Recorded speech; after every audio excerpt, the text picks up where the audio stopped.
Well, it's a cashless and cardless way to pay for goods. It's called facial recognition payments, and PayPal has launched it. It's not happening in the future, it is happening now. And Melinda Nusifora is at a wonderful bakery in Sydney that actually has this technology. Let's see it in action, Mel.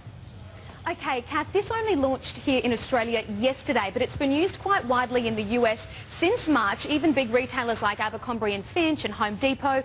It's very easy to do. You just need a PayPal account. If you don't have one, it's free and easy to register online. I'm not very tech savvy, and I could even do this morning. It only takes a couple of minutes. Download the PayPal app onto your smartphone. This now becomes your wallet. You never need to pull your wallet out of your handbag. Open up your app. There you are there, and make sure you put a photo of yourself on your account. That's the new facial recognition element. So, I'm here at the lovely Sonoma Bakery in Alexandria. You press the local button to see who around you accepts your PayPal. I'm going to click into Sonoma and drop my pin down, and voila! Now, Stefan over here will be able to see me on his register. Stefan, I might take a skim latte and maybe one of Sonoma's lovely soy and linseed sourdoughs this morning, thank you.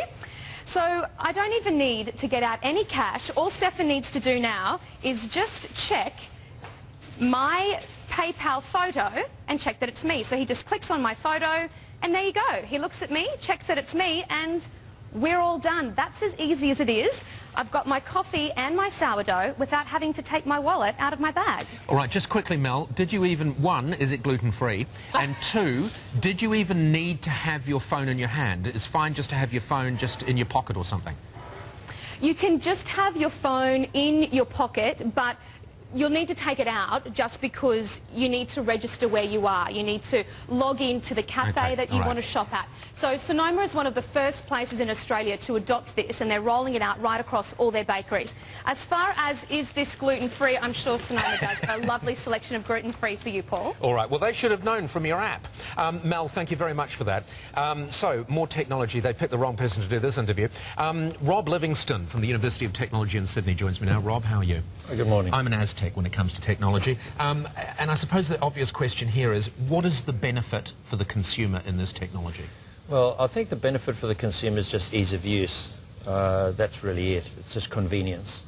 So it's all about the smartphone becoming that one device that you need. We don't need a watch anymore, we don't need a radio, we don't need a music player. That's correct. I mean, the whole rationale is if it's easy for you to spend your money in a retail outlet or any other way, then it's in the best interest of everyone trying to help you, you know, relieve your wallet, as it were.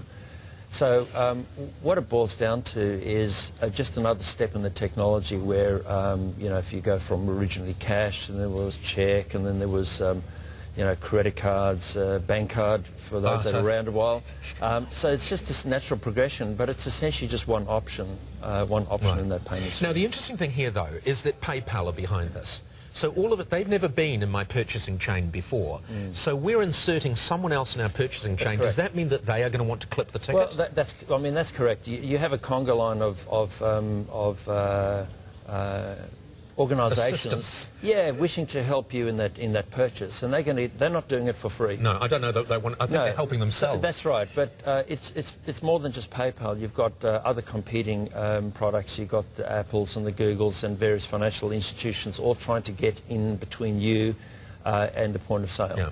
And the other thing as well is that this will cost more money, presumably, for the retailer. At some point, PayPal are going to have to get some money out of this. Well, yes, because the actual the sequence of getting money out of your bank account right through to the end point, it's got to go through a number of stages. Now that's relatively opaque to the individual itself. But you pay for it ultimately in one form or another. You pay to use your money. Yeah. The other issue, of course, is an issue of security. Yes. Because we're putting all our eggs literally in that one basket, and the smartphone. Correct. And the other thing is the smartphone is a much more complex and sophisticated device than your PC or typically your tablet device, because it contains you know, GPS, voice communications and everything else. Plus it's very, very convenient. It's a very, very sophisticated piece of technology.